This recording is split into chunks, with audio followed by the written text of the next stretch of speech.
আমি এখন রয়েছি চাঁদপুর জেলার হাজীগঞ্জ উপজেলার সেন্দ্রা বাজার।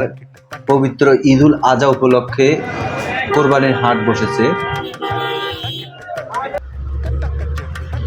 এই হাটটি হাজীগঞ্জ রামগঞ্জ মহাসড়কের উপর অবস্থিত সেন্দ্রা বাজারস্থ। এখানে আজকে কোরবানির জমজমাট পশুর হাট বসেছে।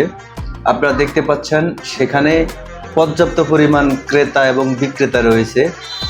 বিপুল পরিমাণ কোরবানির পশু এই হাটে উঠেছে।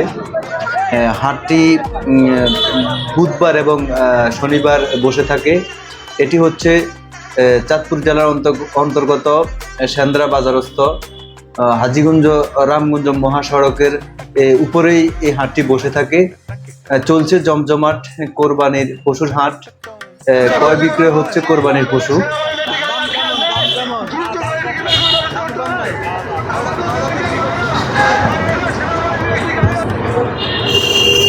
এই হাটটি ঐতিহ্যবাহী একটি হাট।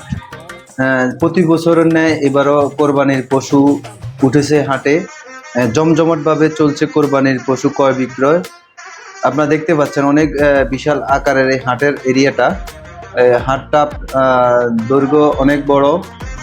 হাটের রোডের মেইন রোডে হওয়ার কারণেই এই হাটের মধ্যে গাড়ি এবং বিভিন্ন যানবাহন চলাচল জ্যাম লেগে গেছে।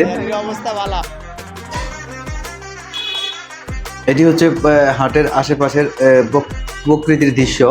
আপনারা দেখতে পাচ্ছেন হাটের এই পাশে সেন্দ্রা গ্রাম রয়েছে। এই গ্রামটি ঐতিহ্যবাহী একটি গ্রাম। আপনারা দেখতে পাচ্ছেন প্রচুর গরু এই হাটে উঠেছে।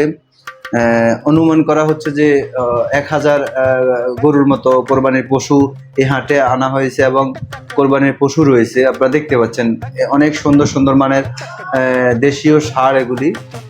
দেশীয় ষাঁড়গুলি দেখতে পাচ্ছেন। দেশীয় ষাঁড় এবং বোল্ডার গরু এবং ছাগল রয়েছে এখানে।